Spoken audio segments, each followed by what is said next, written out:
hard working every day. Not a lazy mom, got no time to play. Always on the go, you stuck on the flow, but it's time for the show.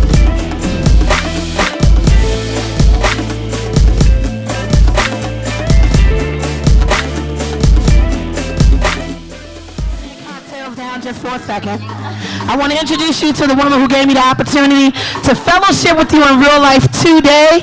The one and only Monique Samuels, who, believe it or not, did save a baby deer on the side of the road. Then told me earlier how a lizard got cut on a sticky trap, and she put oil on him and saved 2 lizards earlier. Monique, bring your beautiful self on out here. Who knew that she was an animal whisperer? Mic check, can y'all hear me? Can you hear me?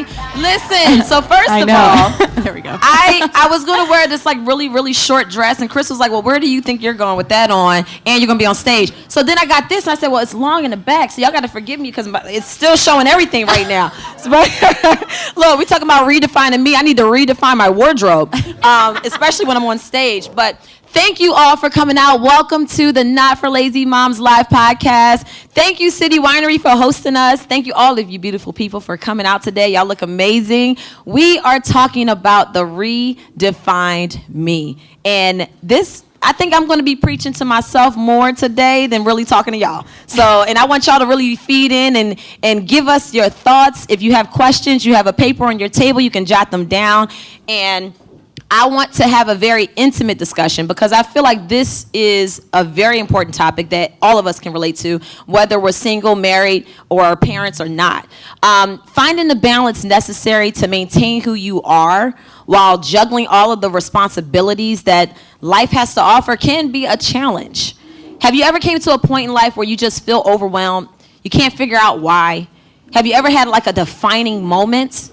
How has life changed for you? As a teenager, you envisioned so many different things, and now that you're an adult, whether you're married or not, how has that changed? How has that image changed? Do you ever feel like you have something to prove? How did you envision you would be as a person, a parent, a spouse, or a friend versus who you are right now? At what point in life did you learn not only to accept who you are, but to embrace and love yourself as perfectly imperfect as you are? These are some of the topics and some of the questions we're going to pose to answer today. This feels good now. This feels good. So I want to tell y'all a little story. My goddad is in town today. We call him Pearl, Pastor Pearl. He's a pastor. He is the most gangster pastor you'll ever meet in your life because when he preaches, I tell him all the time, he will call me and he gives what I call a drive-by sermon, and he'll just like, you know, go in on me for like 10 minutes, and he'd be like, all right, I got to go. I'm about to walk into these prisons so I can go minister to these people. All right, I'll talk to you later. Da, da, da, da. He always hangs up the phone, humming a song before he hangs up. And he's actually Chris's goddad, who I kind of stole. So I actually would love for you to come on stage, Pastor Pearl, because he gives us so many good wisdom nuggets, and I know he can contribute to this conversation today. And before y'all think I'm just putting him on the spot, I did get his permission in advance. And he was a little reluctant, but he said, all right, I'll do it. So come on up, Pearl. Because we going to get right up. Look, he's such a young man. Don't he look good? Yeah. When I tell you it don't crack. Pearl, tell people how old are you? Because he looked like he about 25. And he run around here better than all of us. I am a beautiful 61 years old. Yes. There you are. Yes. So, we're going to get into our discussion. I want to start talking about defining moments. So, we've all had what I like to call a defining moment in your lives. And I'm going to be real personal with y'all right now. My defining moment was when I was in high school. And I was 16 years old. I was always on punishment. I mean, when people say, how'd you learn to do hair? Because I spent so much time in my darn room in front of a mirror, I had no choice but to do something. So I started playing in my hair, started, taking pictures of myself. I wanted to model, practicing walking in high heels in my bedroom. And I remember my parents came to me and they said, listen, you're always getting in trouble. You're always running your mouth. Your teacher's always kicking you out, sending you to the principal's office. We're tired of putting you on punishment. We're not going to punish you anymore. You're off punishment. If you want to have a birthday party for your 16th, whatever, we don't even care. Because at this point, you need to realize that we're not living life for you anymore. You have to take control of what you want your life to be. And it was in that moment that I just had this aha moment. I was like, wow, they're giving me my independence. I can actually make a choice. And at that moment, I had to choose, am I going to hang around my friends and run around town with them? Or am I going to be really serious about what I want my life to be? And I said, you know what? I'm going to make the choice, and I'm going to do what I think is right for me. And that's what I did. And it changed it literally changed my life. It allowed me in school to be a better example, to the point where all my friends started saying that I was like the mommy of the group. So I chose to speak life into people and to be a sort of missionary. If you go to church, you know what that means. And just try to like do good on my own, but I also wanted to usher in other people and do good for them. And now I take that same approach when I'm parenting. So my son came home from school one day this past week, and he was having a rough time. I've been dealing with a lot of stress lately, so I think he took some of that on. And his teacher emailed me, and she said, I don't know what's going on with him. He's acting out. This behavior is unacceptable. And I'm like, yeah, I agree. And she's like, well, what can I do? And I was like, I don't know, but if you have some advice, let me know, because I feel a little helpless right now. I don't know what to say in this situation. And I got home. I'm looking at him, and I'm just like, go to your room. I get a notebook. I start writing down some affirmations. I'm a good person. I'm kind. I'm nice to other people. I'm in control of my actions. And I said, you need to write this over and over again. So I go back downstairs. I come back up, and I'm like, man, back in the day, my parents would have beat my behind and just sent me to my room, and that would have been it. But I said, I want to do something different. I'm not about hitting my kids. I don't think it's really effective. So I go upstairs, and I said, Christopher, what's going on? I said, come here. If you know my son, he's just as big as I am. He's 6 years old, so I got a grown man sitting in my lap. And I'm looking at him, and I'm like, what's going on? I just gave him a hug, and he just burst out in tears. He was so emotional. And I'm like, what is wrong? He said, Mommy, I'm just so stressed. And I was like, stressed about what? He said, well, you seem stressed. And I said, oh, baby, you don't have to take on Mommy's stress. Like, this is an opportunity for you to just do better for you. I said, I'm going through it right now, too. I'm responsible for my actions. I'm taking responsibility for my actions, and I need to do better, too. I said, so what can we do right now to make you feel better? I just want to take a hot bath and relax. And then, can we go downstairs and pop some popcorn and watch a movie? He said, I just want to cuddle. Can I get some mommy time? No lie, this is my 6-year-old telling me this. And I said, you know what? We'll do just that. Did everything he asked. The next day he went back to school, and he was a new kid. His teacher said, I don't know what you did, but please keep doing it. And it just taught me something. It put the ball back in his court, and he was able to move forward. But what he needed was love. He didn't need to be rejected. He didn't need to be yelled at. It does nothing. It doesn't do anything to help the situation. And one thing that I'm learning right now is the people who reject me, the people who walk away from me, were never meant to be by me anyway. It's the ones that are still there, that are rooting me on, even when I have a bad moment and I'm at my lowest point and I feel like everybody's kicking me when I'm down. I know the people that are still here, that are still encouraging me, are the ones who really care about me and really love me. And it's always in those low moments that you really see people for who they are. You know, some people are very self-righteous, and they want to put off what they would do if they were in the situation, knowing darn well when they go home, they probably some of the most jacked up people you ever seen in your life. So, you know, I just say that to encourage you all, and I want to open the floor. I know I've been talking too much. Let me, I want to open up and just, you know, what defining moments has the panel had? Because I know we've all had them. So, who wants to go? Yeah, Pearl, go ahead. I want to hear from Pearl. Let's not put Pearl on the spot. Let Pearl get comfortable. Don't put me on the spot. You know, I was laughing because as I was listening to this story about, you know, little Christopher, again, my mother would have had a way to make sure that I did what I was supposed to do.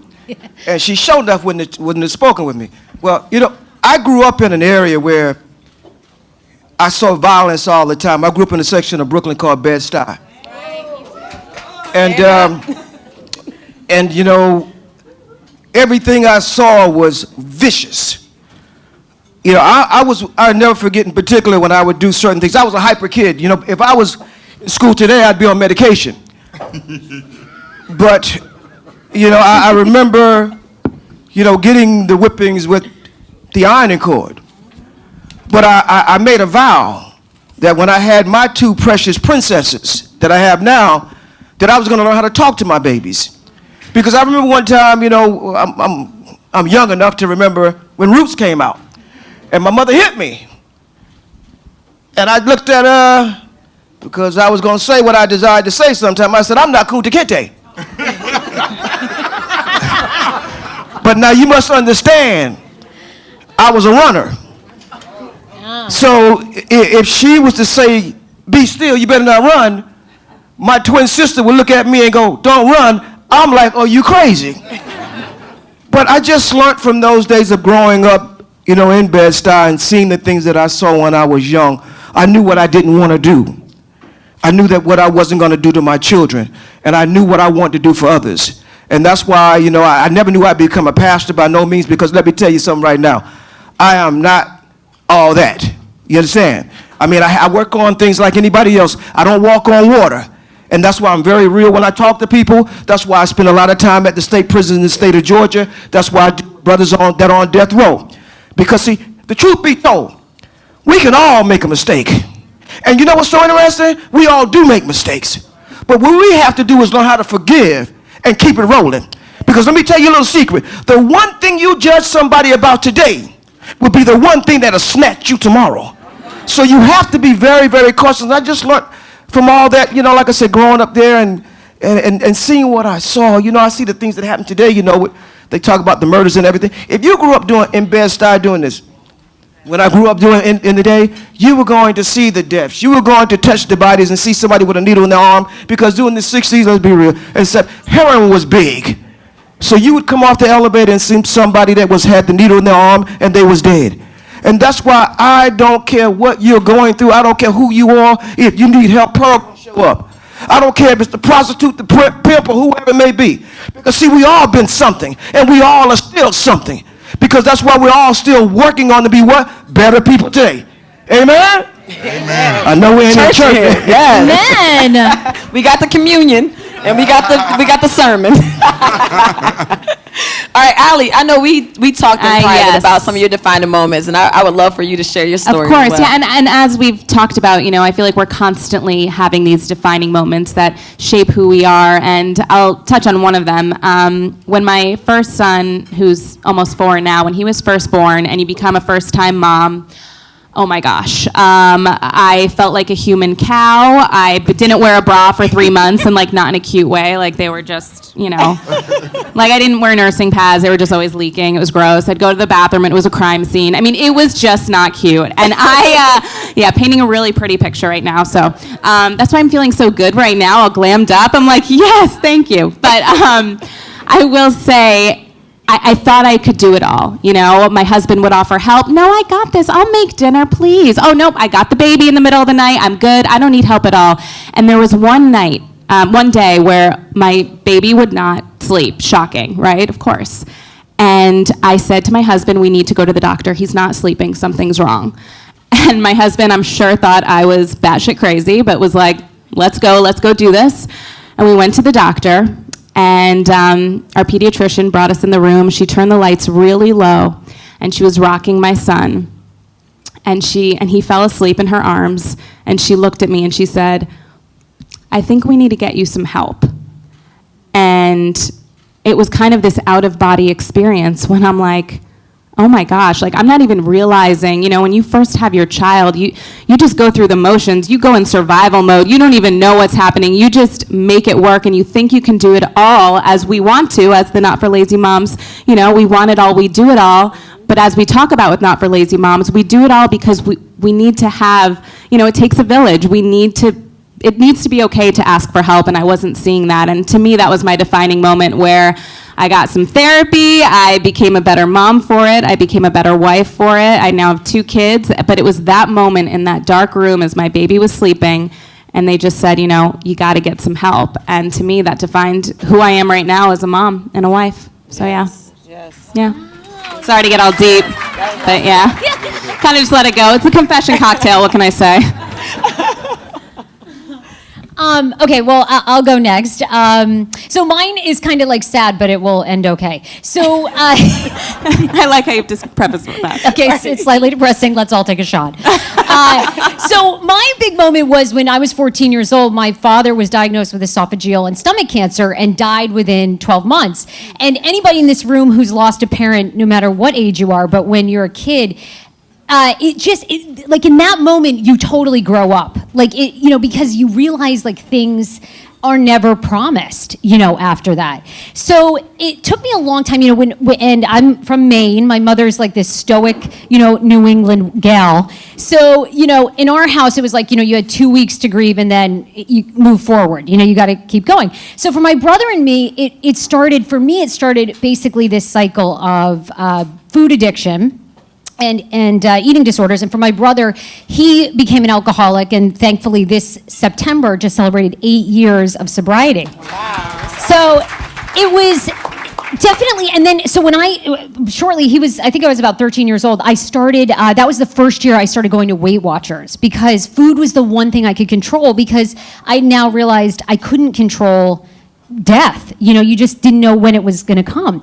So from 13 until about 28, I had gained and lost 150 pounds. And I think I stopped getting on the scale when I was 198 pounds. So I'm 5'3". So, I would like eat out of the trash. Y'all, it was not pretty. Okay. Just picture that. I'm big, but I ain't never done that before. Thank you. Even this gentleman who's like large is like, girl, I wouldn't eat out of the trash. That's how much of an addiction it was. So anyway, but I work in media. I work for Channel 5. I worked for Hot 99.5 and co-hosted with a guy named Kane for a long time. So when people would meet me out, they would always say, wow, God, I thought you'd be tall and thin and blonde. And like that would just like, that would like stop me in my tracks. And then when I was on Channel 5, people would tweet me and they'd be like, God, you'd be so cute if you just lost 20 pounds. Oh my God. Yeah. And actually the biggest defining moment, I was the in-stadium co-host for the Nats one day, and I had this like black belt on or whatever, and someone tweeted at me and they said, I didn't realize that they employed Santa as the... You can laugh. That was actually funny. Wow. I was like, okay, you asshole. Like, I am not. First of all, Santa's a dude.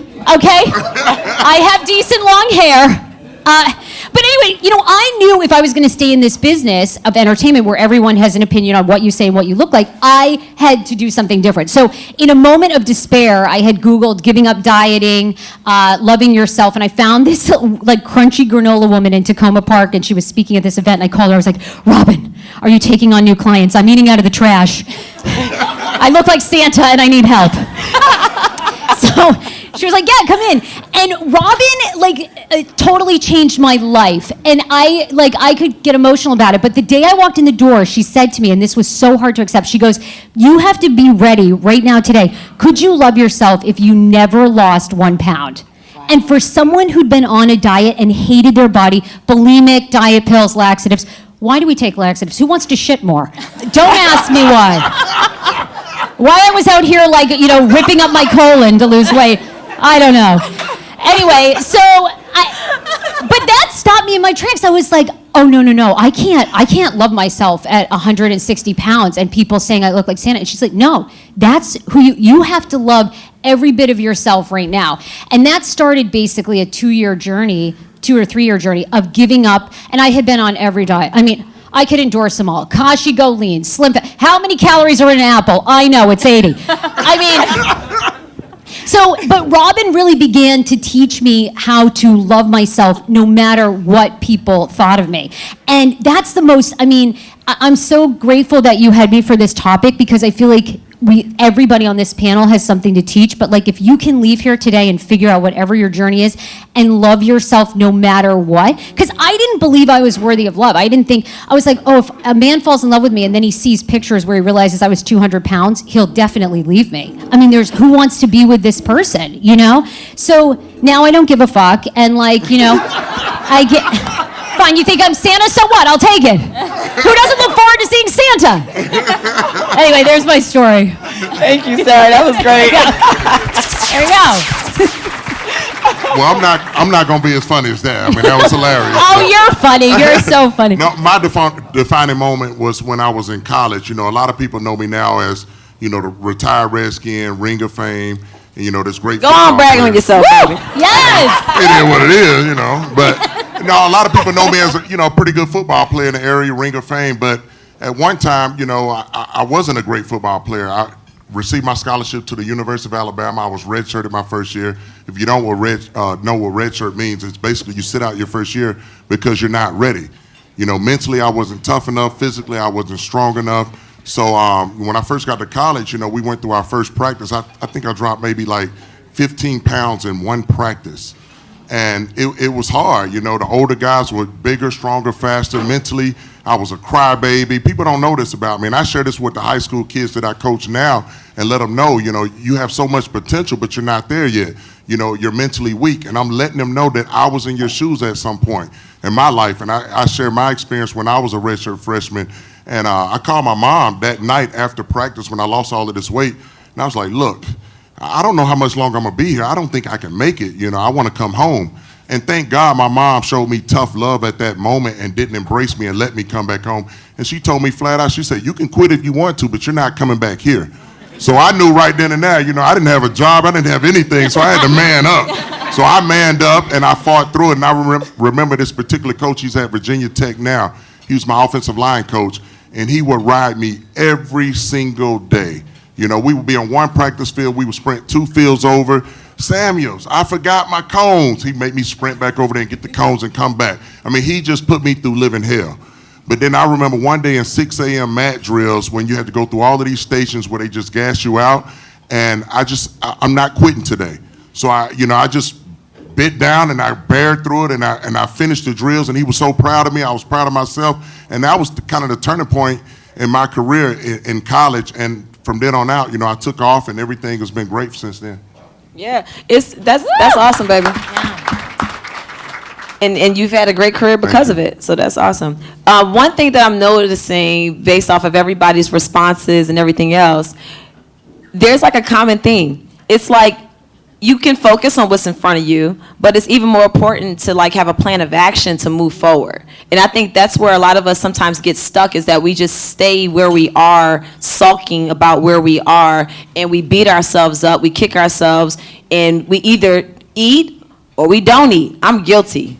I'm a person where when I'm stressed out, I have no appetite. Right. I literally, over the past couple weeks, went through some things, and I lost 10 pounds in 1 week. That for me is way too much to lose. I actually was enjoying my little baby weight in my curves, and now back there too. I'm like, it's the onion gone. I'm like, shoot, I'm trying to eat up so I can, go you to know, a buffet after this. Something. But one thing that I learned is that, you know, in order to be a role model, we always think that we have to put on the best face so that everybody can see the best of us. But I think it's even more important for people to see your mistakes, for people to see when you fail, because they're watching to see what are you going to do when you finally pick yourself up. How are you going to get out of this situation? How are you going to improve it so that you can move forward and be a better person? And I think that's what a real role model does. They make themselves vulnerable and open to showing people that I'm not perfect.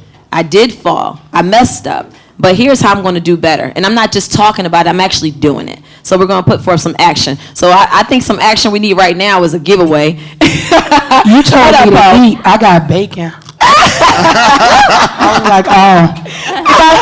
Listen, this bacon is delicious. Everybody got their cards? Are y'all ready for your first giveaway? All right.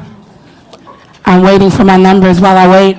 Up for grabs, the City Winery is going to do a tour and a tasting for you and 3 of your friends, led by a wine expert, not me, I'm sorry. They have their own. Your tasting includes 4 City Winery wines, as well as a domestic cheese, ooh, and a little meat board. I'm excited about this. I got excited about the meat. 2 bottles of rosé honoring Breast Cancer Awareness Month. You must be 21 or over to participate. And the value, a whopping $200. Let me stuff my bacon. Okay.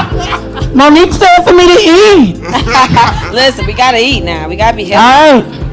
If your number is 105-825, me and you are going to a wine tasting. Proud of myself. Who I got? Do we have a winner? 105-825. Girl, you've been sitting here the whole time with the winning number. Right in front of your face. Congratulations. What's your name, sweetheart? Keisha. Who you bring with you? Charmaine. She was excited about that shout out. Congratulations, my love. Thank you. And to keep the party going, are we ready for our next guest? Yes, let's bring up our next guest. If you hear this song, I think you know who's about to come to the stage. I got a few hints. Go. She's not afraid of butter knives. Her hair is real. That is not a unit. And she was doing yoga before Janelle Monáe made it real sexy. Please put your hands together for the one and only Ashley Darby.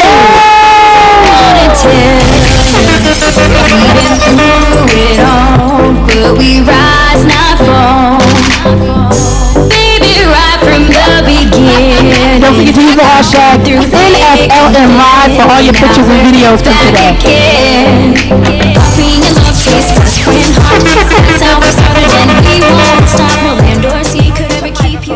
Hello, everybody. Yes, we're here. Good, Yes, good. Mic yes. check, mic check. Oh my What gosh, up, Monique? Ashley? That whole thing you said about the short dress, Michael said the same thing to me when I left.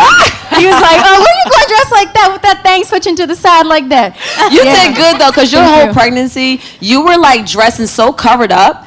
And like with me, I was enjoying them big boobs. I was showing my boobs everywhere I went. And Ashley would come out and she would be so covered up and so matronly. I'm like, girl, go. That is what's up. It definitely, the transformation of my pregnancy and motherhood definitely started right then from the beginning. From Yes. like when I first found out I was pregnant. I can see that. I can see that. And it was funny because I could see the change in you immediately. Even when everybody else was doubting it. They're like, no, you believe her. No. I'm like, no, I'm telling you, she's different. I can feel it. And it's a beautiful thing. It's different when you're actually experiencing creating a life. It's like everything else is so like, you don't pay attention to the BS. You really don't. Yes. I was in my peace bubble, very unbothered.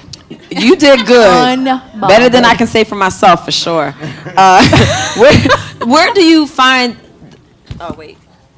I'm sorry, that was Riley's note. How have you redefined yourself as a mother and as a wife as you've been on this journey? Because I know a lot has taken place.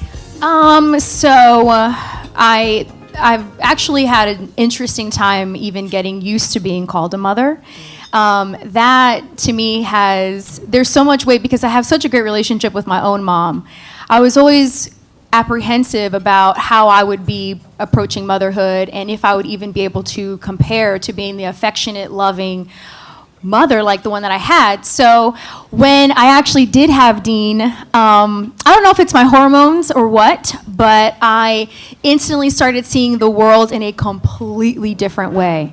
Whereas before I was out and about and I loved everything about the world and I had this zest for life, it almost seemed like all of a sudden I was so much more fearful of climate change, of what's happening in politics, of the war in Syria. Everything seemed like it was affecting me right then and there with my baby. So that was, Wow. it was challenging.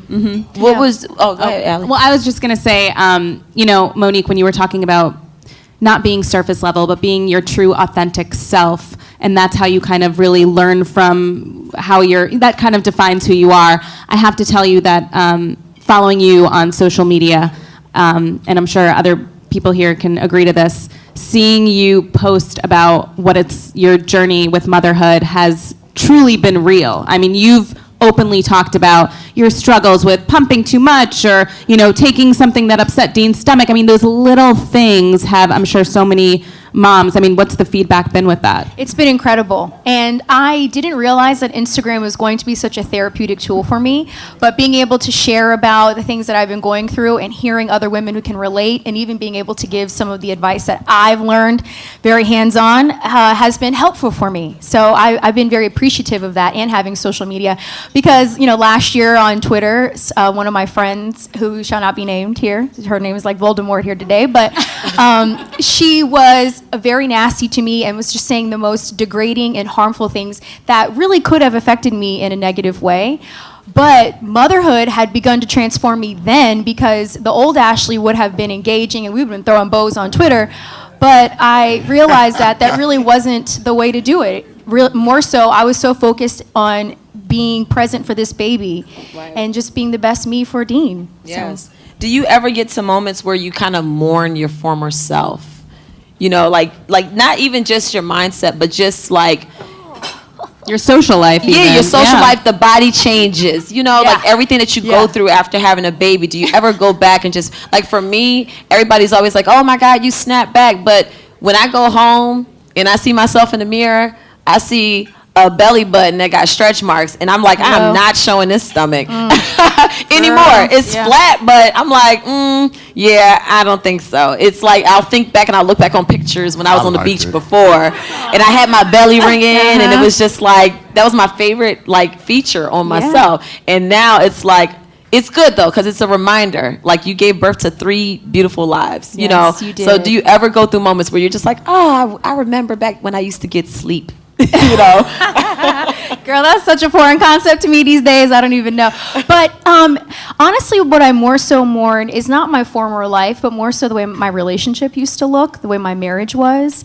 Because Michael and I, when we first got together, the commonality that we shared was that we both had this lust for life, and we love to experience things, and we love to just live life to the absolute fullest. And now I am more fixated and focused on the baby, and that is putting a strain on my marriage, without a doubt. And even though this is Michael's 3rd child, he's at a different point in his life where he's 60 years old, and he's starting to think about his own mortality.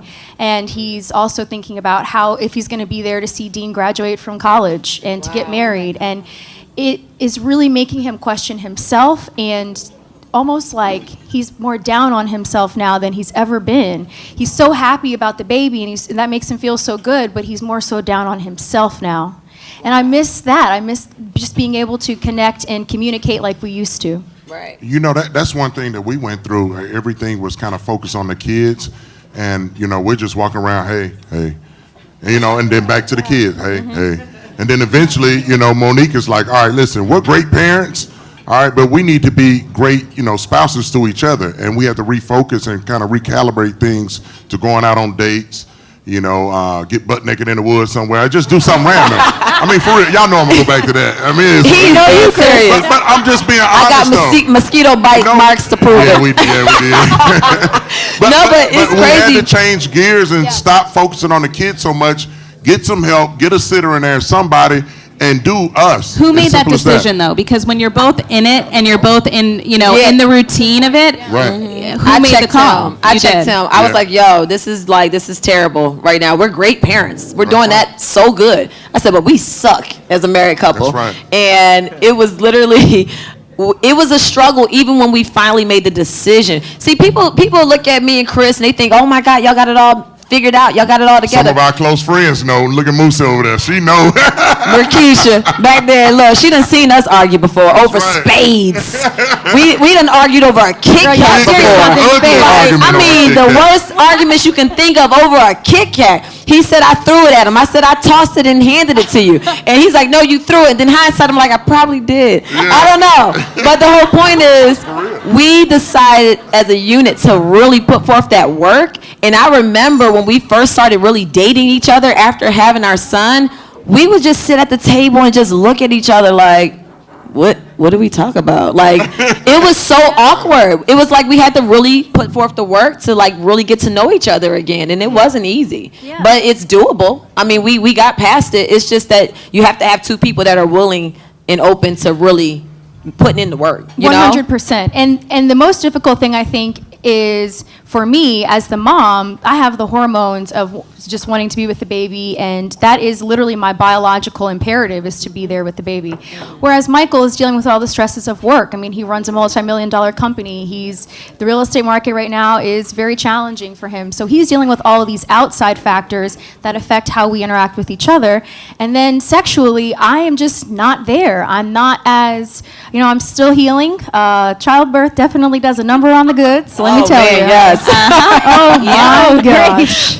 Oh no.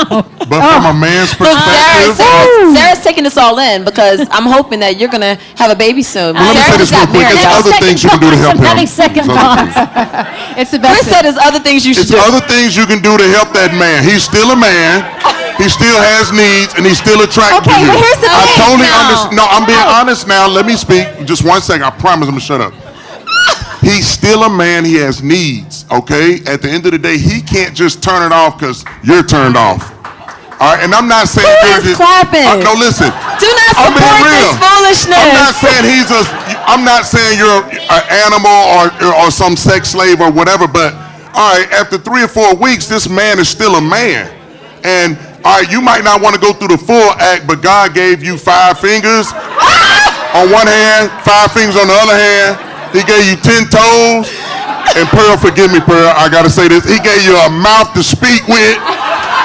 So at the end of the day, this man can be a happy man regardless of the baby being here or not.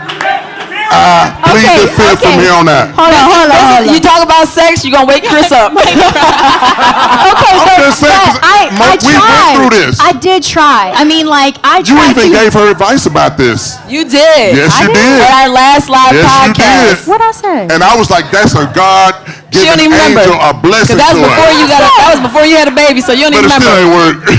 It did. You said, you was like, look, you're going to have to figure something out. You was Sure like, use your did. I hands, need to use take my something own else. advice. Okay. You did tell me that. I just miss the desire. I miss the Yes. desire to be sexual. I mean, yes, I'm willing to please my husband and do whatever I can, but I just miss being attracted to him as well. And I miss having, like the little flood down there every now It'll and come. again. The little It'll flood. come, but I will It'll say, come. right, It'll come. you don't feel sexy right now, and you don't feel the desire. I totally. I mean, I feel sexy. Okay, well, But I don't feel like having All right, sex. good for you. Yeah. Two different Wait, things so there, Deborah. how old is baby Dean right now? Dean will be 4 months next week. Oh my God. Oh Yes, man, yeah, so- you're still new in it. I mean, I that am. So in it, you're, yes. and you're still breastfeeding, so you got a Yes. lot of those hormones still, doing things that are gonna, like you're not gonna be there mentally. I get it, trust me. My son he just turned 11 months old, and like literally once he hit 10 months, that's when I got my mojo back like a month ago. Wait, Monique, You you know. saying I gotta wait till 10 months? I'm not saying you gotta Oh wait till my 10 God. months. Everybody's different. Everybody's different, but what I'm saying is, it's like it took a while, and it wasn't anything I don't that he even was like my doing. bedroom friend. I haven't opened my bedside drawer in God knows how long. I tell y'all, it is rough in here. But Michael and I have actually just started going to marital counseling. Oh, good. Because it's been something that I think we both just kind of assumed that we would fall into place. And because Michael has 2 previous children, I think he thought it would just be like riding a bike. Right. But it's really not. He's a different person. I'm a different person than his previous wife. So we've had a Yes. lot of obstacles to overcome. Chris I done can't- got I can't everybody. hear Ashley, and I'm sitting right up here by her, He done y'all. got everybody excited with all the sex talk. All the men are literally preaching to their women right now, thanks to Chris. Am I Because right, they are guys? perked up. I haven't heard a man talk until he started talking. Everybody cheering. What you got to say about that, Pearl? We need the spiritual side of this. Hit them with the biblical. Boom. Hit them. I think one of the issues sometimes is that before people get married, they don't get counseled. Because see, if you get counseled by me, one of the things I'm going to have in there is about sex. Now, and I want you to read it for yourself, all right? When you look in the Word of, I'm a pastor, you got to understand. So when you look in 1 Corinthians chapter 7, right? You're going to see something that's quite intriguing. It says that the wife's body is not her body. Hallelujah. No, let me finish. Let me finish. Pastor Pearl, we're going to have to talk. But it also keep going. says that the husband's body is not his body. Okay. That I agree. Okay. Oh, we're clear. I say all that to say this, is that every now and then, you know how you come home from work, brother or sister, whatever, and you say you tired? The word says, if she won't, you give. Lesson learned. The word says, if he won't, you give. I give a Because pillow. your body is not your what? Your own. Where are these scriptures? I mean, 1 Corinthians chapter 7. No, read. If you want to read something, read 1 Corinthians chapter. It talks about that. Wait, say that again, Sarah. Because What does the Bible say about outsourcing? I was just about to say that. Because if y'all sitting around here sleeping, somebody else will woke. Well, they ready. Oh my God. Even though Yeah, you ain't ever gonna be that ready. could happen. Y'all know it's true. And It is also true. something I want to just also add is something, you know, going back to what Christopher was talking about, you know, whatever. It also says this. You know, I heard them saying that there were suggestions on what to do, etc. The Word of God also says that the bedroom is what? Undefiled. So whatever you all want to do together, you do what you do. Really? Yes. Is that what the Bible says? Yes. Wow. I'm happy heathen I thought I was. There was a whole lot of love making going on in the Bible, believe me. This is good. This is But good. something Ashley said that really caught my ear. I'm the dad of 2 daughters, right? And because I didn't grow up with my father, the one thing that I was going to be was the best father that I could be to my daughters. And I was more like I was very close to my daughters. I changed the Pampers, the whole shebang. But what happened was like Hazel or Christopher said, He that calls me Hazel, y'all, because he's known me that long. Hazel was my old rapping name. So, yeah, that's who he's talking about. He's talking about me. is that sometimes the husband wants that attention, but in my case, my wife was like, hey, what about what? Me. See, I want to be the best papa I could be. Because when you grow up without a papa, you want to be the best that you can possibly be. Because even when my baby went off to school to run track at Florida State, I was supposed to take her there, come back in 2 days. I stayed with my baby for 10 days. Until finally my wife said, hold up, homie. You've got a wife, and you better come on back. And I had to tell my baby, see ya. But it's just that I do understand, because when John Day, especially because my daughters are 17 years apart, and especially after, you know, John Day was born after my battle with cancer, and, you know, me being myopathic, which means I lost the ability to walk, and I had the brain tumor, you know, Christopher. But, so she was special to me, because I understood that God spared my life to do what I do today. And I was going to, and you know, as the Word of God says, I think it's over in the book of Psalms 127, verse 3, it says that our children are a gift from the Lord. So I was going to take exceedingly good care of my baby. But it was not God's will for me to neglect my woman. And you know, what you see with me is what you see. I'm not going to try to be overly religious, because I ain't, you know what I mean? I was telling my babies that, you know, I was driving down the highway in Atlanta, and I'm a former champion fighter, so somebody gave me the what? Finger. And before I knew it, I hit that accelerator so hard. But thank God my wife said, Pearl, what you doing? I'll kick his butt. And I say all that to say this. Don't ever think you've arrived. You know, because we're going to always be working on ourselves. I don't care how good you think you are. I guarantee you there's some junk in your closet. But Pastor Paul, I have a question that I think your input would be nice. So I'm a different person. Yes. Oh. I am a different person than who my husband married. So, you know, initially in our marriage, I am a woman who has enjoyed other women. And so that was one of the things that my husband and I kind of did for a minute there. And I no longer want to do that. And so my husband it's like he's wondering, will I ever again want to do that? So I'm not the same person.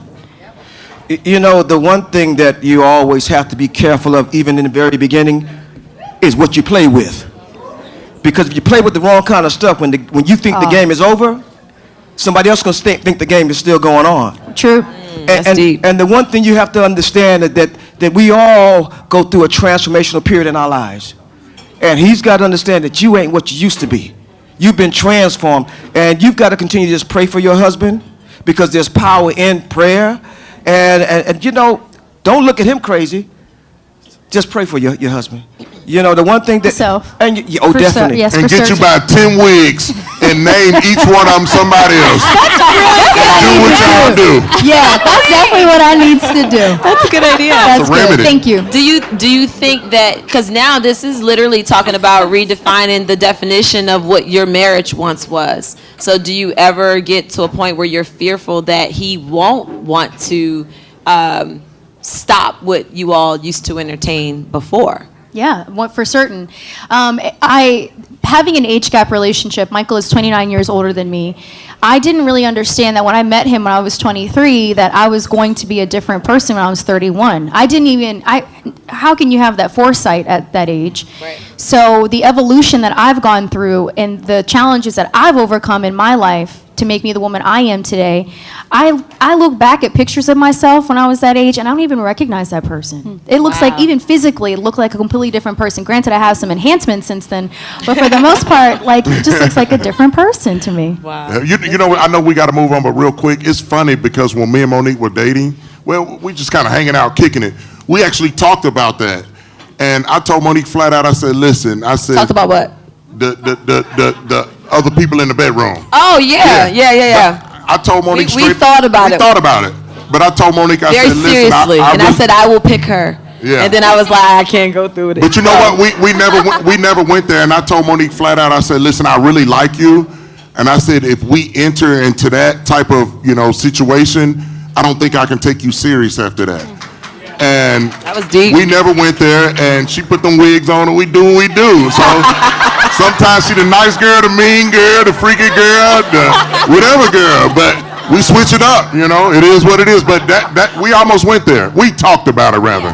Yeah, this was very early on in our dating. Teachers on, I'm not judging. No, no, you're not judging. Friends with benefits, Yeah, I mean, but it's also who I am. Like, I am attracted to women, so it was more so us meeting each other in the middle. Me too. Yeah. Is that why Michael said he likes seeing us fight? He said, I love when Monique and Ashley fight. Girl, who knows? Oh my God. Ashley, thank you so much. We're going to have you back on the stage. Everybody, please give a round of applause. Being real too, Ashley. Yeah, thank you for being so real and transparent and open. Yes. And we're going to have you back on stage when we do our Q&A. Okay. But right now, we're going to prep for another giveaway. Yes. Y'all ready for another giveaway? Yes. And we have our first confession. Monique, someone in here said they told their boss they were going to the Nationals parade with their family, and they're here with their girlfriend. Oh, y'all petty. Y'all got your tickets ready? All right, the winner. Now, let me tell you about this giveaway right here. Wait, who doesn't have tickets? That's unfortunate. I'm going to make sure somebody sees your hand. This is the Earth Essentials CBD prize. Yes. Look here, table. Too excited. Full spectrum watermelon chews, 150 milligram tincture, special sauce blunt, and strawberry cough blunt. Can I give a personal testimony? Can I give a personal testimony? Wait, Let me tell testimony. you. This stuff right here is the truth. So it's relaxation without the high. I did not know anything about CBD because I don't really do weed and all that other stuff. I don't like how it burns your chest. Somebody told me about that one time. I don't have that personal knowledge. But anyway. Sure they did. But no, let me tell you. I have 3 kids. I don't get a lot of sleep. But what I do before I go to sleep, those gummies in there, those watermelon gummies, I eat 2 of them. And then I go to sleep, and it will turn my 4 hours of sleep into what it feels like 8. It puts you into your REM sleep right away versus waiting 4 hours and you wake up feeling restless. It really is, and it's all natural. It's vegan. It's not like anything bad. It won't show up in drug tests. It's not like that at all. It doesn't have any THC. So I'm telling y'all, that's a good box. If y'all don't want it, get it to me. No, it's mine. I was If they don't want it, my it's mine. mom, y'all know she saved sanctified filled with the Holy Ghost and call people help on TV. And she drinks Jesus. But she apologized. But she told me she uses the creams and stuff like that. And she said it really helps her back pains and all of that stuff. So it's nothing like, as far as what you do in the club when you're having a good time and all that. Or in the hot box in the car. None of that. It's good for you. It's really good for you. It's healing. Hot boxing, Chris. You know what time it is with the hot box in the old Cadillac. If your number is 105-355, this box worth $275 is yours. Trust me, it's gonna be worth it. It's a blessing. Can you pass those gummies around? Your girlfriend with no ticket look real Don't salty. eat the gummies until you're about to go to sleep. You don't want to be What's your name, relaxed honey? on the road. Katie. And who are you with? I am here with my friend Nikki and Ursula. Thank you for coming. We appreciate you. Let me have a gummy. Congratulations. These heels are high. Awesome.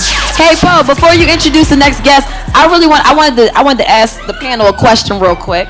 I just wanted to know, what's the first thing that you usually do when you're facing an obstacle? Pour me a glass of wine. I heard him. I'm being for real. Rub on your wife. Pour you a glass of wine. All right, what about you? What I used to do was just like face it without thinking. Now that I've had my, I have a 3.5-year-old who tests me every single day, I've learned to take a deep breath and walk away for a minute. And honestly, that has helped me so much. Yeah. Okay. I have a life committee, which is just people in my life that, root for me, which I think is always, everyone should have that. So I usually go to them, and I'd say my husband has been a really great, you guys probably get this sense, but I'm like kind of a crazy woman. So like, I am pretty extreme with my emotions. So I love talking to him because he really does ground me, and I think we are complete yin and yang. And he's very sensible where I can be completely irrational. So I love checking in with him. Yeah, now I was joking earlier. Actually, I call my spiritual mentor and life coach, I call Pearl. Yeah. Yeah, Pearl was also Chris's best man in our wedding. Like, I mean, when I tell you this dude is like, he's in. Pearl, are you taking new clients? Seriously. Y'all got to visit his church in Atlanta. Okay. Yes. But Pearl, what do you usually do when you're facing an obstacle? Me and Big Papa, we have a long conversation. Big Papa, a.k.a. God. Not Biggie. Yeah. He refers to God as Big Papa. Okay. And I'm gonna be real with you. So recently I thought that I was pretty good with dealing with obstacles and issues, but in this instance, I thought that by not dealing with a particular person or issue, I thought that was a healthier alternative for me. I really did. Was it? It was not. What I did was I compartmentalized an issue, placed it in a box, and I said, it's over there. It's over there somewhere. I'm not dealing with it. I'm dealing with it on a surface level, and I thought I was okay with that. I did not realize that by not dealing with it, it was actually affecting me on a more subconscious level. And I got to a point where there was an explosion as a result of not dealing with that. And now you end up with a bigger mess on your hands than what you would have had if you would have just dealt with the issue and confronted it head on. So right now, I'm actually, I've been counseling with Pearl, I've been counseling with my pastor and his wife, and I actually saw a therapist for the first time. And oh my God, let me tell y'all, no, seriously, clap that up, because I never thought, I always was like, oh, I can talk to my husband, my pastor, my godfather / pastor, and I thought that was enough. And then when I went to therapy, because I was like, I'm really serious about tackling what I'm going through right now, because I am a person who is very much a control freak. So I'm a person who is a perfectionist. I don't like people seeing me when I'm not my best self. So and that was one thing that I made up my mind about when I had my kids, is that I don't care how many kids I have, I'm never going to leave the house looking like I have 3 kids. I always want people wondering, like, how does she do it? Because that was what was important to me, is what I'm portraying to other people, but not realizing that I've been harboring certain things from childhood that I didn't even realize were eating at me. And then you get to a point where something triggers you, and now everything that you've experienced over the course of your life is unleashed on a person who doesn't even deserve that. They don't deserve all of that pressure. No matter what they might be doing or saying or egging you on, that person doesn't deserve all of that. So I saw a therapist, and I started talking with her, and she helped me to discover certain things about my childhood that I never put 2 and 2 together. And what I learned is that I've always been a person who is determined to be a fighter. Like, I've always wanted to fight for what I believe in. I fought for other people. But now she's like, when are you going to fight for yourself? When are you going to give yourself what you need? And I didn't even realize I wasn't doing it. So me pouring into other people and giving advice wasn't my way of making myself feel like I'm better than somebody or I had all the answers. That's what made me feel good. I felt good that I could speak life into somebody, because there was times that I needed that and I didn't get it. So I didn't realize sometimes when you're doing things for others, a lot of times it's because what you want for yourself, and I didn't realize how much I needed that pouring in. and just to be able to sit down and talk to somebody that doesn't know you and just unleash. And it's such a good thing. I'm very grateful. I mean, that's unbelievable, amazing. And I feel like, talking about defining moments, how you said yours was from growing up, but right now, that experience, I'm sure, was a major defining moment for you. And you could just, as we talked about, wallow, be the victim, be sad, and be miserable about it. But what are you going to do now to kind of move forward? Let me tell you, self-criticism, self-reflection is probably one of the toughest things that anybody can deal with, because it causes you to look at you. One thing that Pearl used to say to me, I would call him and sit on the phone with him for a good 45 minutes complaining about Chris, and he need to do this, and he ain't doing that. And he would sit there and let me run my mouth, and I'm thinking like, yeah, Pearl understands where I'm coming from. He gonna agree with me. And as soon as I was done, he'd be like, you done, baby girl? I'm like, yes. Well, what have you been doing to work on you? It's like the whole conversation I just had with him didn't even matter. He was like, what are you doing? Because you're not where you're supposed to be. You're not doing all that you can do to make yourself better, but you're sitting here judging him. He said, stop worrying about what he's doing. You need to work on you, and that will come. And that was some of the healthiest advice he's ever given, even back when Chris and I were dating. So it's self-reflection is really hard, but it's doable. So wow. You got something to say, Pearl? I was listening to Hazel talk about mental health. You heard me say earlier that I had a twin sister, and I was always trying to help everybody else from, the prisons, gang, whatever. And my twin sister wound up passing, and I was flying back and forth to to New York and everything, and that Friday night, I just asked God, I said, Lord, let me see my baby's eyes one more time. And her eyes opened, and I didn't think that she was going to pass, of course. And I got back home, and February the 1st, 1991, I've got that phone call saying my baby had terminated. And, I grew up in a culture that you didn't deal with mental health. And I wound up, my wife, thank God, she's a psychologist. And she asked me to take the garbage out. And she asked me one time too many. And before I knew it, I had put a hole through a door. But she was smart enough to say, Pearl, let's just go talk to someone. And I went, to a facility in Atlanta, and I wound up spending 2 weeks there. But she tricked me, though. Because she knew that I was in a bad state of mind, and when I'm angry, I was angry. So I was sitting there, and they give me this Coca-Cola. And I'm figuring it's just what? Coca-Cola. Well, finally, I got to that point. I said, you know what? I'm done. I'm leaving. And I went to stand up, and I couldn't stand up. But it was so good because through that whole process, because there were so many things from my childhood, and then losing my twin. My twin and I, we ate off the same platter as kids. When things went down with my mother and whomever she was dealing with, I would take my baby, and I was the youngest, but I was the fighter. I'd put her we had bunk beds. I'd put her under the bunk bed and hide her. And, watching her fight, age, the number of years that I did, I don't know if any of you all remember the old welfare hotels. Well, my baby had to stay at a welfare hotel because back in the 80s and everything, I wanted to bring her to Atlanta to be with me. And Baby Doll, well, that's what I call my wife, Baby Doll. She had agreed that she could come live with us, but because of the way things were set up, I couldn't bring her to Atlanta. And she had to stay there at a welfare hotel. And I think one of the greatest moments was when I went home, and she thought I was going to get a hotel room somewhere else. And I said, baby, you take that in, and I got this in.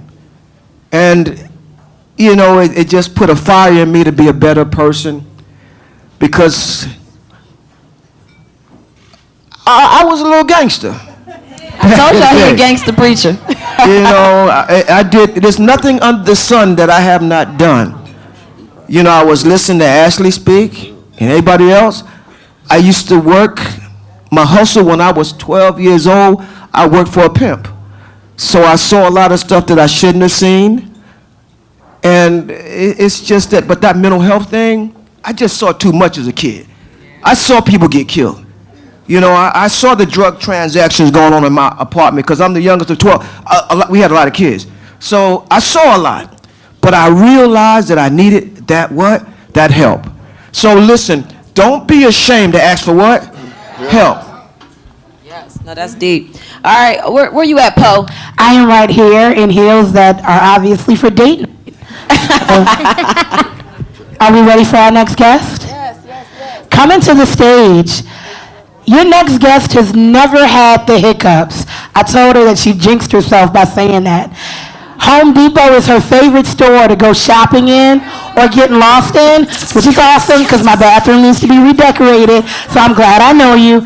And apparently when she's at home alone, she makes the kind of songs that are so nasty, little Kim would blush. Riley Knoxx. Riley, remember you used to be like trying to teach me to dance and No, we would be in the remember house? when Single Ladies came out, we were in your kitchen or your living room trying to learn. Trying to do it. We were literally watching and the you video. had it. You had it like instantly. I was like, that's look, where Milana gets it from. I was trying to get this one signals. I'm like, She Nothing in this. Do the dance. Okay.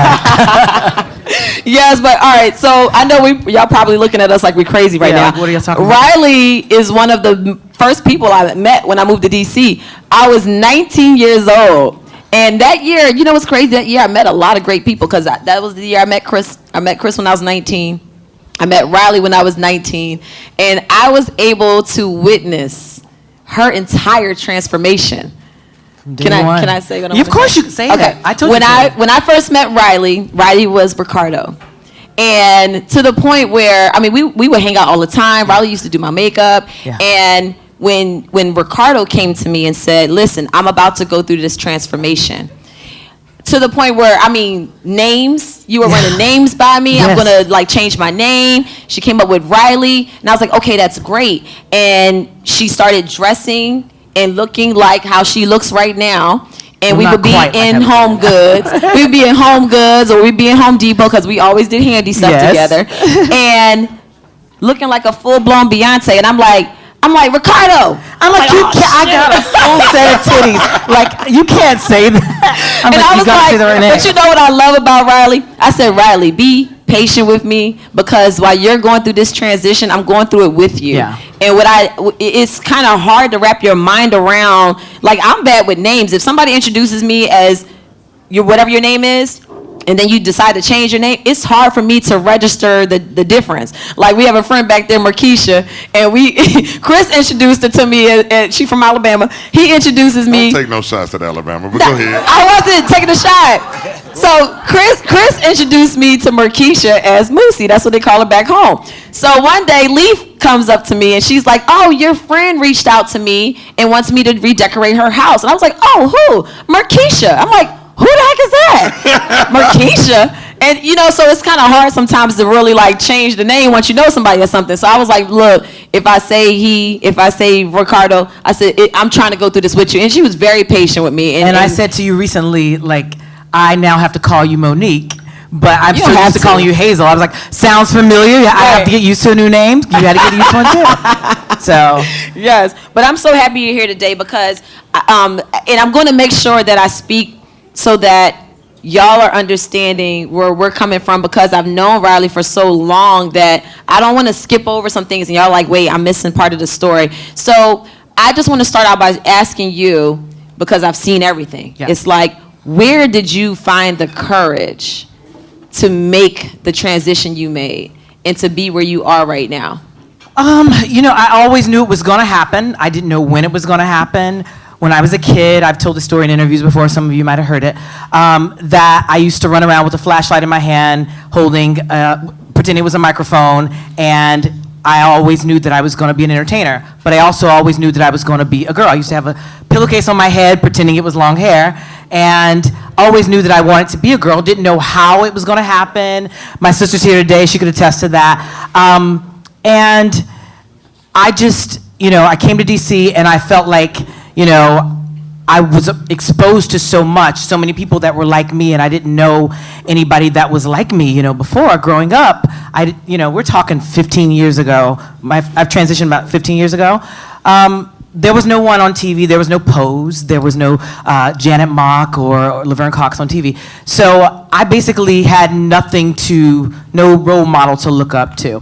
And honestly, where I got the courage from my transition, and I never really told you this, was really you. Wow. Our friends, and it's crazy simply because you used to always say to me, just be yourself, like be authentic. And you used to always say to me, stop letting people use you. Yes. And I just, figured, I think I started dressing before I started telling everybody, because I didn't want anybody to talk me out of it and say, oh, is this you sure that's what you want to do? Like, you sure, and you were supportive from day one. It took you a while with the names, but you were in the pronouns, but you were supportive from day one. I thank you for that. But having a friend or having an ally, somebody that, might not have completely understood what it was, but was just supportive, that was a big thing for me. And that just encouraged me to just love myself. I say this all the time. I had people in my life who loved me before I knew how to love myself. Yeah. So that was a big deal. I remember times where I would literally be like, I would put myself in your shoes, and I'm like, you should not be anybody's little secret. Yeah. Like, you're a beautiful person inside and out. So I had so many guys that wanted me to be their dirty little secret, that wanted to see me, didn't want to see me in the light of day, but always wanted to see me, in my apartment. Guys that have fallen in love with me, but because of what their friends or family might think, or I can't have their kid, would, break up with me or just wanted me to be their secret, and used to always say to me, like, love yourself enough to not have somebody, not to be somebody's secret, and stop letting people use you in that way. Yes, yes. I want to know, was there a specific moment you can look back on and where you thought to yourself, maybe it was when you were performing on stage, or maybe just by yourself and you're just doing some self-reflection, a certain moment where you realized, I do love myself, I'm proud of myself, I am Riley Knoxx, this is who I am? I don't know if it was an exact moment. I will say performing definitely broke me out of my shell. I used to be very shy, I think, and also because I started performing before I transitioned. And so I was dressing up as Beyonce before I transitioned. So it just became a little bit easier to just do it every day. Like, it wasn't like a big departure. It wasn't like I was like a truck driver and then all of a sudden, everybody's like, oh, so now you're going to become a girl? Like, what, this is so weird, and I was always very feminine, very like I was the gay best friend, I guess, like that. And I don't know if there was an exact moment that I just kind of thought like, I'm so confident and I'm Riley Knoxx. I still don't think of myself that way. What was I know we talked about this in private, but Yeah. what was your overall defining moment? That moment where it was like, whoa, I really need to get myself where I need to be, and I'm not there yet. So I went through, there was two defining moments. I just spoke about the first one, is transitioning. The second moment was at 28 years old, I got diagnosed with meningitis. Now, I have a nephew who died of meningitis at 2 years old. And so when my family hears meningitis, like we panic, because of what happened to my nephew. And so throughout that whole year, like so many things were happening to me. It was a lot of loss and friendships and relationships. And before that, I was living a reckless life. I was basically, because I had gotten so much attention from so many guys, and and it just felt, my esteem was based on how men saw me. So they saw this woman and they were attracted to this woman, and it made me feel like, oh, I have arrived, I'm this girl, like, whatever. And it caused me to do some reckless things, like sleeping with men and not telling them that I was transgender, even though I could have had my neck chopped off. And I had a man who almost tried to kill me, and I've told this story before, we've talked about this before, but Monique saved my life. It was, and without even knowing that she was doing it, the guy was at my house. He had a very distinct name, and she called me, and I'm like, hey, what's going on? And she's just like, hey, girl, what are you doing? I was like, oh, Khalif is here, and she's like, oh, well, if you have company, then call me back. So when it got to the point where I told the guy that I was transgender, he's like, the only reason I'm not killing you is because your friend called and you told her my name. And I cannot explain this to anybody. Like, this is too embarrassing to me. So all these things, like reckless things, I'm not proud of that, but I say it now because you have to understand where I was in my life. I was almost like an adolescent. And I know sometimes that might have been even hard for you to understand because, I was, 24 years old, around in my 20s, but still I was going through an adolescence. I was going through something that, where I'm this new person and I'm getting all this new attention. And my value was based on how other people saw me, especially men. Because then that validated me as a woman to me in my head. Crazy, but that's really what it was. And it wasn't until I was in the hospital there with meningitis, almost dying, and had to be there for a whole month. And the last week that I was there, I made a promise to God. I said, if you pull me through this, what I'm going through right now, if you pull me through this, if you give me that second chance, I will live my life every single day to be worthy of that second chance. I will live my life out loud and on purpose. All the things you guys see me do now on TV or on stage and all that stuff, all that is a direct result of that promise I made to God. And it was a Kanye West interview that I saw with Oprah. And he said that you can always tell someone who's almost died because that changes your life. It's like death is the end all be all. So if you've almost tasted death, then it causes you to become fearless. Like now I'm not scared of anything. I'm not scared to try something, to do things. I live my life every day out loud and on purpose to be worthy of that second chance that I prayed for. I got that gift to live again, to do it all over again. And it really changed everything for me because then I started to see my self-worth. I started to love myself. I started to really understand that my worth was not based on how the world saw me, whether I was an entertainer and all these people. See, what would happen to me is I'd have all these people in the audience screaming my name and saying how much they love me in meet and greets, and then I'd go home and I'd be alone with men who never wanted to be seen with me in the light of day. So imagine the juxtaposition. And so that was just a crazy thing for me before. Now, there's not a person on earth that would have me, like I love myself way too much to just be your secret. That's crazy to me. Like, how the hell can you? And it's so funny that I'll meet somebody now that's just like, oh, I don't want to be seen. I'm like, are you kidding me? There are people that just paid to see me. Are you crazy? You want to be seen with me? Okay, fine, bye. I could never, but I always say this.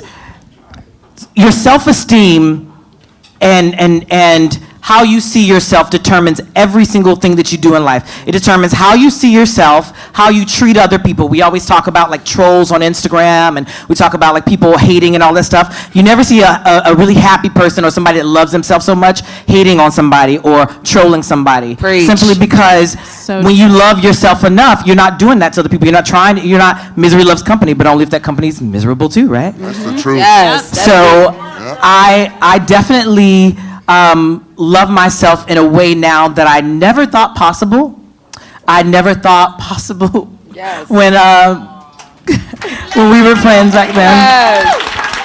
And it's so crazy how you can have people who watch you who can see. Literally, they can see your future almost. And where Riley is, how she's loving herself now, I saw that so many years ago. Like, I'm like, she has a great heart. Like, she has a big heart. She wants the best for everybody. And that's rare. So I'm like, I came to Riley's show, which was actually here earlier this year.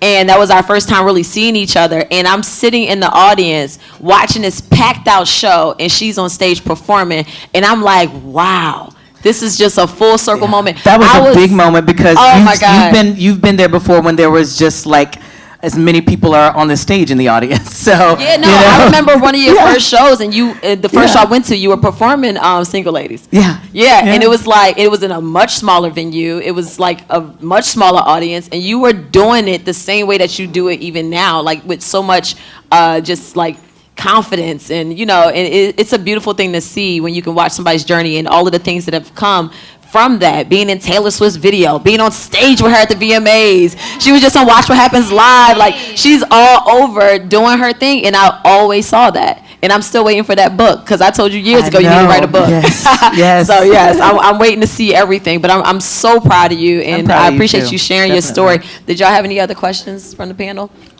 Y'all good? I guess, what advice would you give to someone who feels like, they're lost and they don't really know who they are? and they're still trying to figure everything out? For me, my friends were a very big part of that. I was estranged from my family for a while, and so my friends became my family, and they really helped and supported me. You find somebody, if you just find one person that supports you, that's so big. That was huge for me. And it's so funny that I'm sitting here beside you because you lent him to me once. He called me on the phone. This is my first time ever meeting him in person, but years ago, we had a phone conversation. I was very depressed, and Monique had him call me, and we sat and we talked, and I remember a very specific conversation where we were talking about, and I never forgot this, is I was like, well, I mean, I know you're a pastor and, what all this stuff, but, I'm a little different, and, most religious people aren't really in agreement with what I am. And he said to me, don't worry about people who are religious. Surround yourself with people who are righteous, because religious people sometimes will tend to judge you, but righteous people will lift you up. And I really appreciate you for that. I never forgot that. Wow, yeah. That is deep. So, Riley, where you at with your family and everything now? My sister's here today. Yeah. My mom, we talk almost every day. Everybody's proud and happy. And she's so proud. She sits at the concerts with her big Galaxy Note, filming me and telling everybody, well, this is my daughter here. And look what she does. Again? Sister, she's got that light on her. Awesome. Okay. Yeah. So it was, once I learned to love myself, and I gotta say this. You are the first example of how the world is supposed to love you. Loving yourself is the template for how you let other people treat you, how other people love you. So you got to start with loving yourself first, because that will dictate how everybody in the world moves around you. No one's going to try to treat you like shit if they see that you're not someone who carries yourself like someone who's worthy of being treated like shit. Yes. Yeah. Yes. That's awesome. No, I appreciate that. So what we're going to do right now, because we're going to open up the Q&A. But while we're preparing to open up the Q&A, Miss Poet is going to give away one more gift. I'm so happy I put on lotion. Didn't know I'd be doing this much walking through the crowd. So first, before I get to your giveaway, if you have a pen at your table, I want you to put it in the air. Where's Ashley? Put it in the air. I want to see pens in the air. Good. That means you can take my question card and put a nice, juicy question. Think about it. When will you ever have the opportunity to ask Ashley Darby something for real, for real? Where's or be Ashley? all up in Ashley Darby, Monique's business. Or ask Riley, who really doing all of that makeup and whatnot, girl, because you be rocking it. So I want your questions. I want the Q&A to be about you. I have a lot of questions, but I'd rather you ask your question. When were you at this moment? Fellas in the building to ask Chris Samuels a thing or two, or the pastor a thing or two.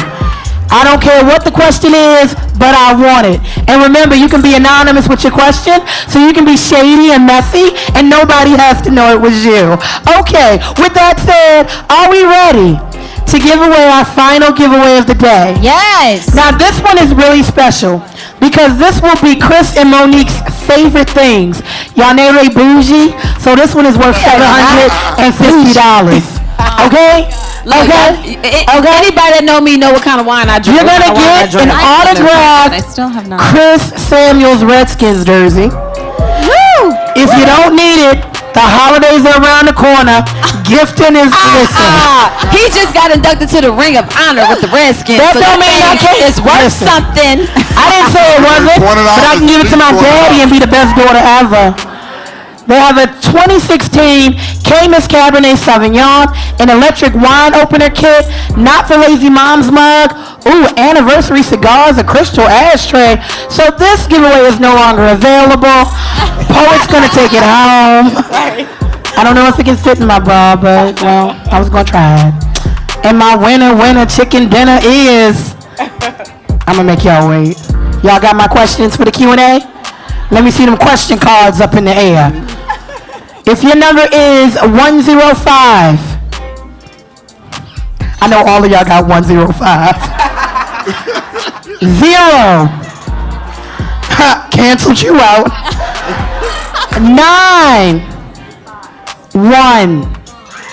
If you are 105091, use my winner. Where you at? Who is it? You was real quiet about it. Let me see this ticket. That was a lot of winning. Oh, girl, you are a winner.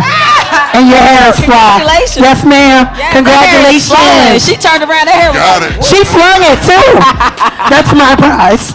I don't have hair. I just have earrings. as my brother says, I like that to swing deserves a hair things up. flip. A reminder that if you were looking forward to our Not for Lazy Moms live in December, we're postponing it till spring of 2020 because, well, why the hell not?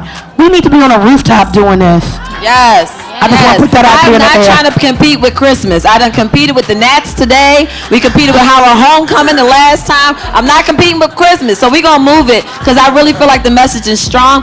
But what we are going to do. On December 4th. Yes. You can meet the Not for Lazy Moms cast at the St. James, which is that luxury complex that I was telling you about with the spa and a retail location in Springfield for an essential oils one-on-one. I called Monique and was like, y'all be talking about essential oils. They smell nice, but what they do? What are they? How do you use them? So I want to use them, but I want to make sure I'm putting it in the right chakra or wherever it's supposed to go. So on December 4th at the St. James, Monique will be there teaching you essential oils one-on-one. I'm going to be there, maybe not as cute, but I'm going to be there, and I want you there. And y'all know anything I do, I'm going to make it a party. So it's not just going to be some sit-down workshop. We're going to have fun. We're going to have mixology. We're going to have this thing called a Zytoscan where you put your hand on it for like 2 minutes, and it will scan your entire body system and tell you what oils your body needs and why. It detects stress, pregnancy, hormonal imbalance. It detects everything. December and it tells you what oils that will help you out. So it's going to be a fun time, y'all. Y'all can go to notforlazymoms.com, become a subscriber, and we'll send an email out once we have the registration link available. Yes. But before we get into Q&A, I just want to thank my sponsors personally, the St. James, the beautiful facility she was just speaking of, Vital Hydro Alkaline Water, which is, I love alkaline water because if you drink, like, all right, I don't want to throw anybody under the bus, but like Dasani, it's made by a dang on soda company. If you drink water that is not really boosting your hydration and it doesn't have that alkalinity level, the pH level ain't like a 8 or a 10, you're just drinking for nothing. It's not really hydrating you. So this alkaline water is amazing. You'll feel refreshed. You'll feel hydrated. You'll drink one bottle and feel like you just drank 3 because it's actually hydrating you. Y'all always asking about, y'all always asking about what do I do for my skin? I drink water. And alkaline water is the way to go. And if you can't get to alkaline water, put a little teaspoon of apple cider vinegar inside of your water and it'll boost the alkalinity. But this stuff, you don't even got to do that. Just drink the bottle. So Vital Hydro, Discreet Indulgence. My favorite sponsor. Yes. Add me a top shelf liquor. They're vegan gummies that have alcohol inside them. And every bite is like, a trip to the bar. A shot. So you don't have to take in all those calories. You just eat a little gummy, get you a little something in there, and now you're feeling good. Lastly, Earth Essentials, which is the one CBD you won that basket. Yeah, they're amazing. They have some great quality products. You can visit their website, Earth Essentials, I believe, earthessentialscbd.com. But yeah, thank you so much. DC Moms Blog is here representing. Thank you so much for coming out. I appreciate you being here. That's awesome and amazing. Cookie, my girl Cookie. All right, go ahead. Who she organized the band for me today. Thank you so much. So yeah, but thank y'all and thank you all for coming out. And we're gonna stop it, Cookie. Cookie. See, they say keep your friends in control. I can't control Cookie. So listen, we're going to start our Q&A. So if you have any questions, let's go ahead and run them through. So first up, we have a confession. One time while I was giving head, my boyfriend released in my mouth and I spit it out in his face. Oh. Well, So we're starting there. Just disrespectful. Paul, you supposed to approve, Rita. Is that Are you for real? they were approved. Why you spitting in them? Paul, you supposed to screen it. Monique, you got nasty for My songs. You know what? I will say this. I'm grateful that y'all, whoever wrote that, I'm grateful that you felt that comfortable to share with us. I'm grateful for that. Thank That's you what it's all about. for your confession. We gotta pray. Poet, did they just end it like that? We gotta lay some hands. I oughta lay, hey. Sir, they ended it with how embarrassing. Probably for you, I have so many not so much for him. questions. You might have liked What did he do? Did it hurt his eye? I mean, You got questions? We'll figure that out after the podcast. My first question for the panel, though. Mo, you the one who gave us a second round of cocktails, so this should work. It worked. First question. Monique, tell us the current state of you and Candace's relationship. The current Can I have a state. seat with you? Because, girl, I want to know, too. No cookie. No cookie. All right, so the current state of our situationship is that we're just not seeing eye to eye. We're not on the same page, unfortunately. Pray for us. How about that? We have not spoken in a while. I'll put it like that. We'll take that. I'll give you a confession now. I love trap music, and I am an AARP member. Okay. Shout out to you, bumping the baby while you pick up your grandkids. Question number 2 for my panel, though. How do you deal with shame when you fail, knowing people around you, especially that you care about, know you failed, and people who want to see you fail?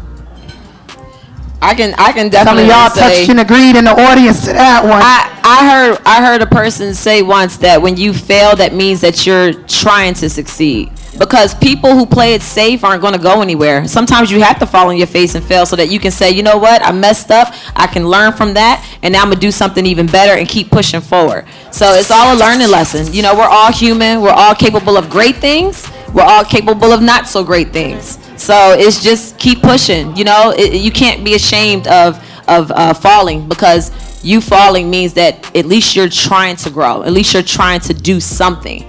That's so true. I find that the easiest thing for me to do is to look to the people who are actually trying to inspire, motivate, and who want the best for me. So it's almost like I leave those people in the back, in the rearview mirror, and I just keep looking forward. I have blinders on, and I look to my mom, I look to my friends, I look to my husband. Those people who want the best for me, they outweigh, they negate all those other people who have ill intentions for me. Yes. I need to borrow your blinders so I can like put the...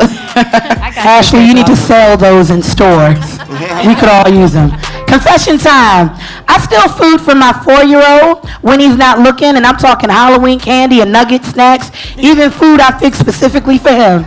It's okay, Mom. Same. That Struggle sounds is normal. real. It sure Yeah. is. Struggle is real. Okay. Kids don't be wanting Isn't to share that why you their have a food. child? Like, But they always want to eat you your can food. order for them and then order for you. It's like double meals. No, it doesn't matter. You can order a meal for yourself, and that child can have the same exact meal, and it will be in your plate. Okay. I swear. Sound like you with my food, baby. That's the only time I can eat is when I'm eating off his plate. Look, it goes down the We line. go to a restaurant somewhere. You hungry? No, I'm good. As soon as my food get there, she eating it. Chris, women been telling Always us lies lies. somebody else's. We always hungry.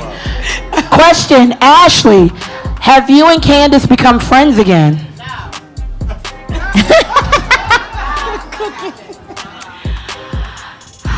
I am on the motherhood journey, and I'm willing to take in all the little children. So I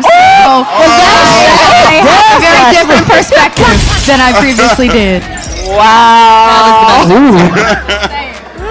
Did someone draw the blinds? I see nothing but shade. She gave me her blinders so she could throw the shade. Confession. Wow. Sometimes I wish I could be hospitalized for a week. Nothing serious, just in the bed with no responsibilities, no bills, but I can get visitors who I choose. Don't judge me. No, Take a you know vacation. what? Whoever said that, I feel you 100. Let me tell you, sometimes when you be sleep deprived with them kids, you start thinking crazy stuff. And I remember specifically one time, now I didn't write that confession, but I'm gonna tell you, I can relate.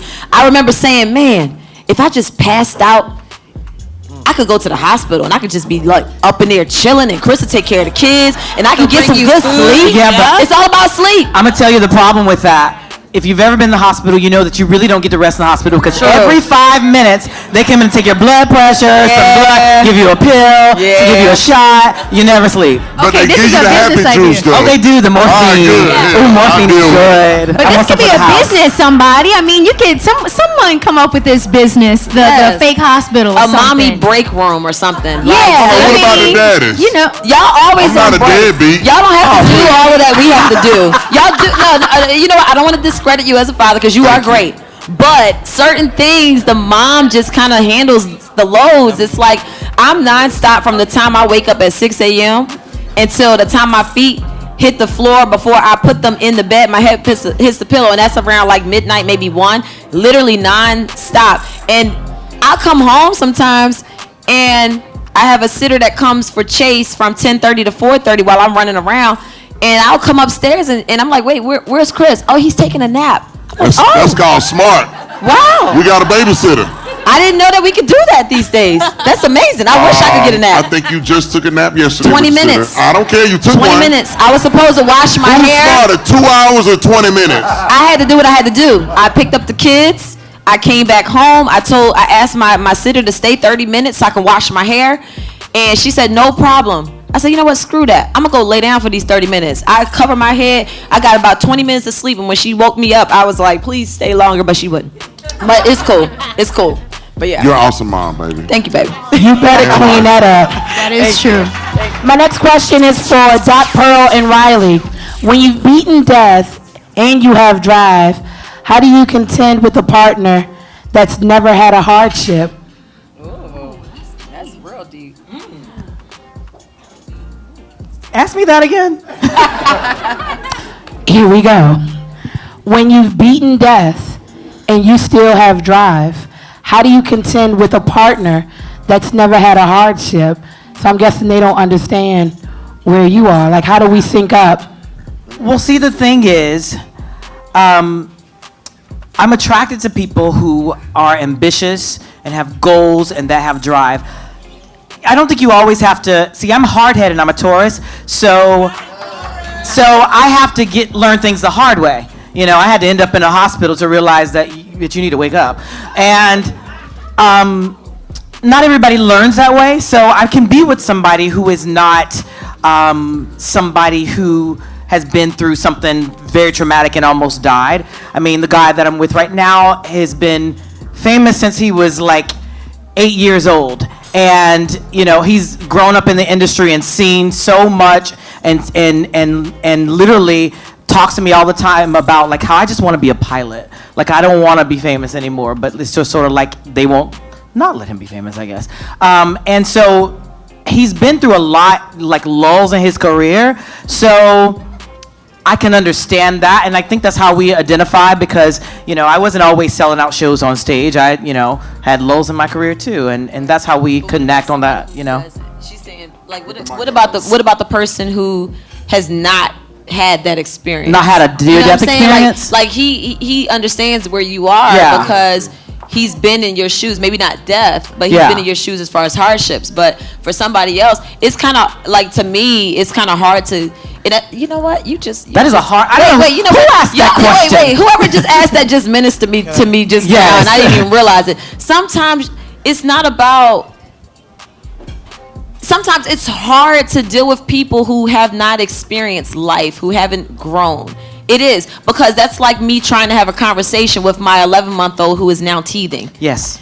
If he's teething and he's feeling discomfort and I'm saying, hey, baby, just calm down. I'm about to get this icy so you can put it. He don't care about all of that explanation because he doesn't understand. He just wants what he wants. It's a sense of selfishness because he hasn't had any experience. Right. So sometimes, to me, you just got to pick and choose who you around that can relate and who has something else to lose. I have definitely learned over the years, and more so now than ever, I will not hang around people who don't have more to lose than me. Won't do it. That's true. I won't do it. So I'm sorry, Pearl. That's the truth. You know, my wife. I use my wife as an example when I was battling cancer, and when we were told that. Matter of fact, she was even actually my wife. She happened to go to me when I went to Kaiser Permanente because they was wondering, why does he keep falling? Something's wrong. Well, she happened to be in the room with me when they told her that I had 6 months to live, and Baby doll had never really gone through anything. You know, she's from Georgia. She comes from a small town in Georgia. But she helped my nurses change my clothing, the whole shebang. And the one demeanor that was so strong that I saw in Baby doll that I'd never seen anybody else, she loved me in spite of. I couldn't have done anything for her, but she loved me no matter what. And see, what you all don't know is well, what the heck? I had been to prison. She was being ridiculed by her family. Why are you dating him? When she came from a family that was well known. And here I was not just going one time, I got locked up again.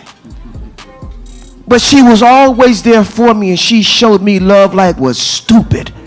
And that's why I tell anybody, you can do anything to me, but if you touch baby doll, I'm going to forget that I'm a pastor. That's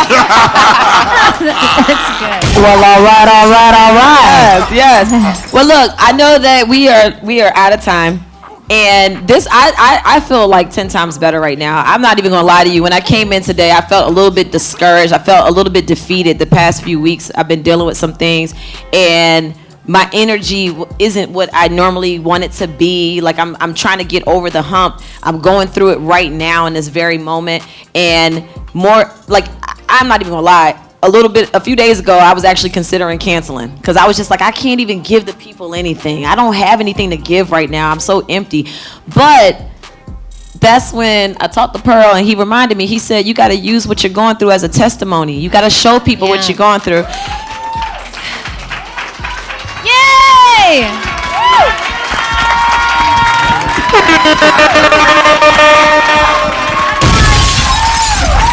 Proud of my wife.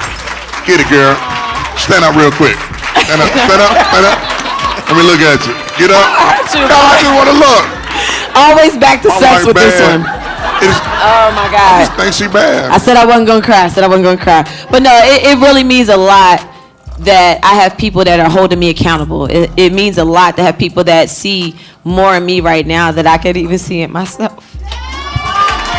We love you, Mo. Love you. And appreciate your transparency.